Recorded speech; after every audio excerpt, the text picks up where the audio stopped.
c'est Jean-Paul Dessy. J'ai donc une petite ferme de 20 hectares et 15 à Saint-Maur-sur-Seulles, donc c'est une dizaine de kilomètres de l'autre côté de Bayeux. On commercialise, donc on produit sur la ferme et on commercialise tous nos légumes sur Caen, exclusivement. Il y a un bassin qui est quand même très conséquent à Caen, et donc on a choisi de travailler que sur Caen. Nous sommes donc effectivement 4 à y travailler. Enfin, sauf ce matin, ils sont 3 là, sous la pluie. Bon.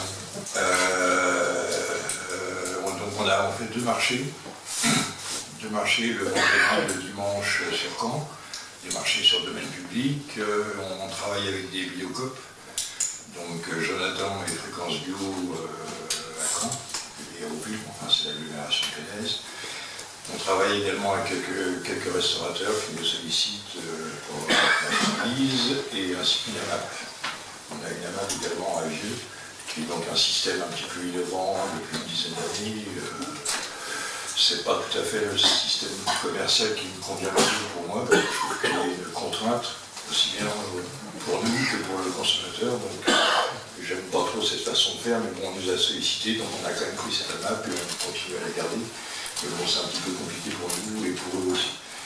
On peut parler des AMAP quand vous voulez, après si vous voulez. Mais bon, pour moi, c'est pas tout à fait un truc d'avenir. Je pense que c'est une prise de conscience du consommateur par rapport aux producteurs, les difficultés qu'on peut rencontrer.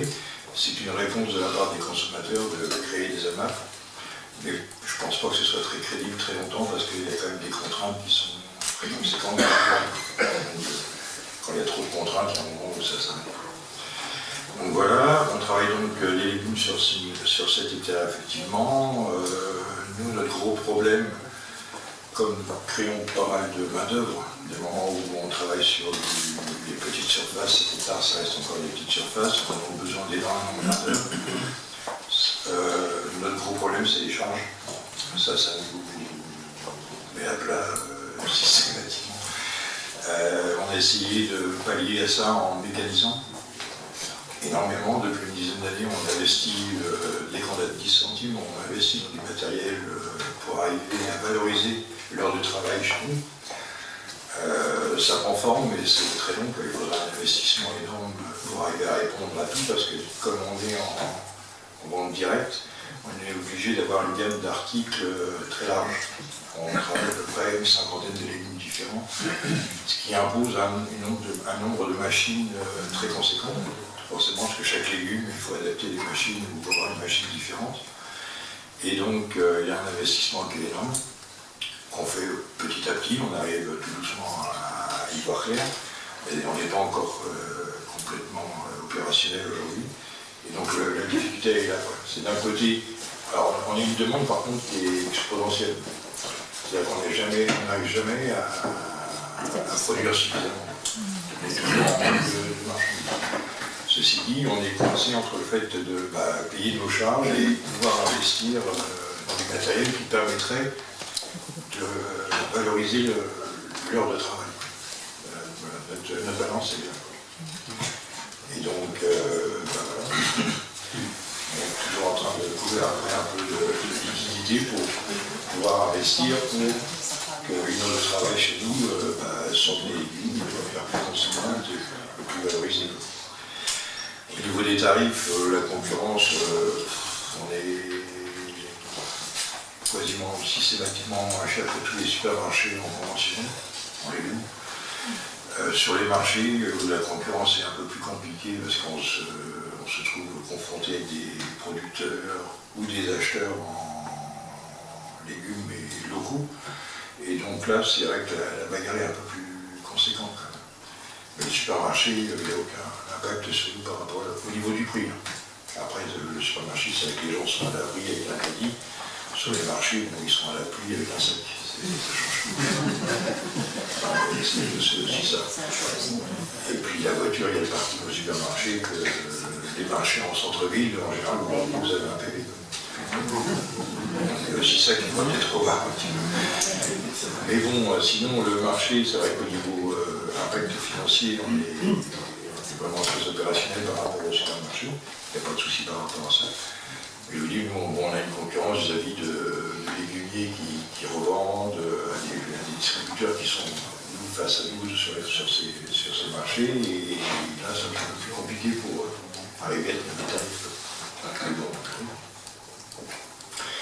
Le souci, nous, c'est de produire du bio qui soit accessible quand même à tout le monde, parce que quand on a commencé il y a 10-12 ans le bio, les premiers marchés qu'on faisait, les gens ne regardaient même pas les tarifs, c'était marqué bio, donc c'était forcément cher. Je pense que cette mentalité-là, elle a un petit peu été effritée. On arrive maintenant à trouver des produits bio dans la tête des gens, raisonnables. Je pense qu'au départ, c'est parti un petit peu dans n'importe quoi dans le bio, au niveau des tarifs. Et aujourd'hui, par contre, bon, ça s'est un peu recadré. Donc, je pense qu'il y a moins de crainte de la part du consommateur de rentrer dans un magasin bio. Ça s'est amélioré. Bon, c'était bien, ça s'améliore. Après, voilà, l'avenir, nous, on est très fragile, tout ce qui est intempérie, vol d'insectes. Cette année, c'était calamiteux. On a peu l'hiver, donc beaucoup d'insectes au printemps, beaucoup de champignons qui vont tout l'été, donc compliqué. Mais bon, on arrive à sortir une année correcte, parce que je dis, le peu qu'on produit, tout est vendu d'avance. Voilà. Alors si vous avez des questions.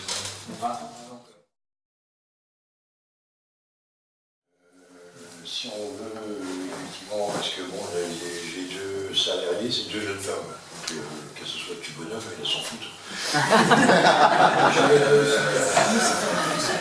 Et disons que 2 jeunes femmes, une qui a 25 et l'autre qui a 30 d'années, arrivent à faire un boulot, mais parce qu'on a mécanisé, quoi. On mécanise au maximum, et donc effectivement, quand il y a plus d'accueillettes à faire, que ce soit de la fraise, de la tomate, de l'aubergine, du haricot vert, ça ne pose pas trop de problèmes physiques, mais c'est vrai que ça demande une mécanisation en amont le plus important possible pour justement arriver à justifier, arriver à ce qu'une heure de ces jeunes femmes puisse être valorisée, qu'elle me sorte suffisamment de câblettes pour que je puisse la vendre correctement, à un tarif raisonnable et que ça se vende, que ça marche.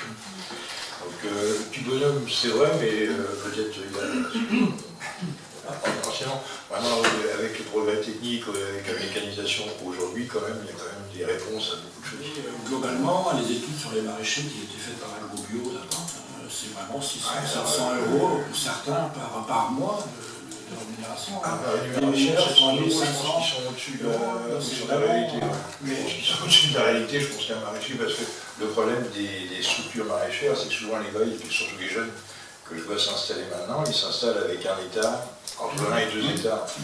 Donc là, ça interdit toute mécanisation. On fait tout à la main, à la binette, à la bêche, tout. Et là, ils sont ruinés. Là, c'est sûr que c'est un petit bonhomme. Et qu'ils sortent pas plus de 400-500 euros par mois de revenus sur l'année, parce que là, ils n'ont pas le début. Le temps qu'ils sont au champ, ils ne peuvent pas vendre. S'ils vendent, ils peuvent plus produire. Ils sont coincés. Donc je pense qu'effectivement, une des solutions du maraîchage en bio et en local, parce que l'important, parce que nous, on a notre force de vente, c'est le bio, c'est sûr, mais je crois que c'est encore plus important le côté local. Je crois qu'aujourd'hui, dans la tête de la population, ce qui est surtout important, c'est le local. Peut-être plus que le bio. Et pour rester à ce niveau-là, il faut un minimum de surface, pouvoir mécaniser, parce que vous achetez une malheureuse machine, ça vaut 12, 15, 20 000, 30 000 euros la machine. Vous sortez des légumes, il faut en faire pas mal pour amortir la machine. Si vous faites une planche de radis avec une machine, je suis en train d'acheter un semoir à radis, il y en a pour 15 000 euros pour faire du radis. Si je fais une planche de radis tous les 15 jours, ma machine, c'est la fesse. Alors que si j'arrive à en sortir 2-3 planches tous les 4 jours, comme je pense pouvoir faire, là, il faut du monde, il faut de la surface, il faut que ça tourne. Et en local, mes 4 planches de radis tous les 4 jours, elles vont passer. Je ne sais pas, on peut dire 4 planches de radis tous les 4 jours. Sans problème, il y a rien. Mais ça demande une structure lourde, forte. Le pauvre jeune qui se démarre avec son hectare et demi, il va faire un petit carré de radis, il va faire à la main, ça va mal lever, il va passer un temps fou à faire sa botte de radis, ça va pas aller. Avec mon semoir, c'est fait nickel, c'est chrome, ça sort d'une manière homogène. Par exemple, nous avant, on semait avec un semoir traditionnel, on faisait, quand on était vraiment énervé, 25 bottes de radis à l'heure. Quand on demandait 1 € la botte de radis, vous voyez ce que ça laisse. Aujourd'hui, avec le semoir que j'ai fait des essais et tout, on arrive à 45-50 bottes heure. La même personne, mais sans plus de fatigue, quoi. Ce qui veut dire que voilà, la mécanisation, elle est essentielle partout. Mais cette machine-là vaut 15-20 000 € et on va en faire vous.